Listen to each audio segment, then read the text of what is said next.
अस्सलाम वालेकुम dear students, class 9 physics lecture number 7। आज का हमारा लेक्चर है सेकेंड कंडीशन ऑफ इक्विलिब्रियम। इससे पहले हम इक्विलिब्रियम को डिफाइन कर चुके हैं, साथ में फर्स्ट कंडीशन ऑफ इक्विलिब्रियम को भी। आज के लिए हमारे पास second condition of equilibrium. So first of all इसका स्टेटमेंट किया है। लॉन्ग क्वेश्चन आ सकता है, define equilibrium, briefly explain second condition of equilibrium, या state second condition of equilibrium, give example या एक्सप्लेन। तो इस क्वेश्चन को हम आज कवर करने जा रहे हैं। फर्स्ट ऑफ ऑल इसका स्टेटमेंट है, a body is said to be in state of equilibrium.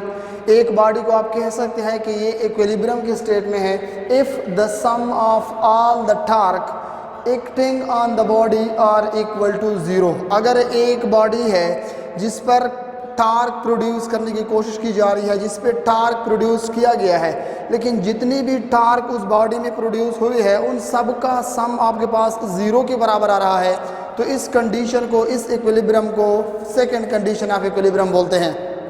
First condition of equilibrium must होगा कि वो बे हो, फिर उसके बाद सेकंड, मतलब सेकंड कंडीशन ऑफ इक्विलिब्रियम के लिए ज़रूरी है कि वो ऑब्जेक्ट, वो body first condition of equilibrium obey करता हो। तो सेकंड कंडीशन ऑफ इक्विलिब्रियम में हम डिस्कस कर रहे हैं कि टार्क का सम, अब वो टार्क लेफ्ट राइट भी हो सकता है, वो टार्क क्लॉकवाइज और एंटी क्लॉकवाइज भी हो सकता है। मैथमेटिकली हम लिख सकते हैं कि sum of T is equal to 0। In other words, summation of clockwise torque plus anti clockwise torque, this is equal to 0। यानी इसको आप मैथमेटिकली इस तरह भी लिख सकते हैं कि clockwise torque plus anti clockwise torque is equal to 0। आपके पास 0 आ रहा है, तो ये आपके पास सेकंड कंडीशन ऑफ इक्विलिब्रियम का मैथमेटिकल फॉर्म है। नेक्स्ट एग्जांपल, या इसकी जगह पर ये आप एक्सप्लेनेशन भी लिख सकते हैं, एक्सप्लेनेशन के तौर पर सपोज, या for example, 2 children sitting on seesaw balancing satisfies second condition of equilibrium। आपके पास दो बच्चे हैं, this is on the right side of a pivot, this is on the left side of a pivot. दो बच्चे seesaw के ऊपर बैठे हैं।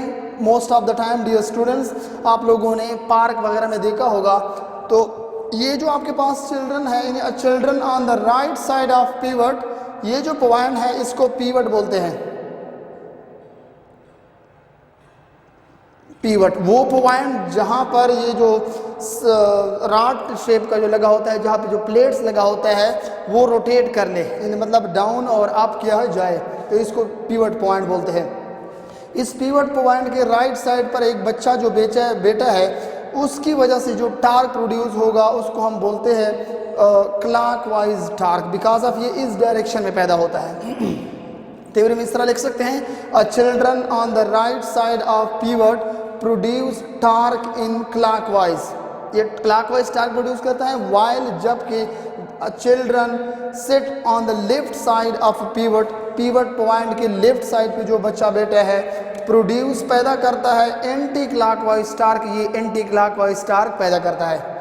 If both the torque becomes equal, अब टार्क तो प्रोड्यूस हो रहे हैं, ये देखना है कि क्या ये दोनों जो टार्क है इसका सम 0 आ रहा है या नहीं। तो देख लेते हैं, इफ अगर बोथ द टार्क, मतलब clockwise torque and anti clockwise torque becomes equal, जब ये दोनों बराबर हो जाए, देन वी कैन राइट, तो हम लिख सकते हैं। एक बात, दूसरी बात ये है कि इफ बोथ द टार्क, मतलब clockwise torque and anti clockwise torque becomes equal, then इसकी जगह पर डियर स्टूडेंट आप लिख सकते हैं, then the body will be, then the body will be in state of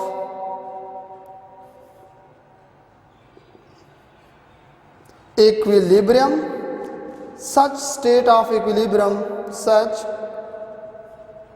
state of, short लिख रहा हूं, equilibrium is known as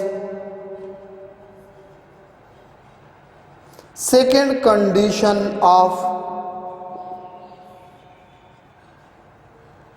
short लिख रहा हूँ इक्विलिब्रियम। मतलब क्या है डियर स्टूडेंट कि अगर आपके पास क्लॉकवाइज टार्क और एंटी क्लॉकवाइज टार्क आपस में बराबर हो जाते हैं, इसका मतलब है एक दूसरे को कैंसिल आउट करेंगे, तो एक तो इसका सम 0 आ जाएगा और इस कंडीशन को सेकंड कंडीशन ऑफ इक्विलिब्रियम बोलते हैं। डियर स्टूडेंट अगेन ज़रा देख लीजिएगा, अगर आपके पास ये बॉडी है, ये बच्चा लेफ्ट साइड पे बैठा है पिवट के, ये राइट साइड पे बैठा है, ये जो बच्चा है इसकी वजह से जो टार्क प्रोड्यूस होगा डाउनवर्ड मतलब ये क्लॉकवाइज डायरेक्शन में होगा। इसी तरह इस बच्चे की वजह से जो टार्क प्रोड्यूस होगा वो डाउनवर्ड मतलब एंटी क्लॉकवाइज होगा।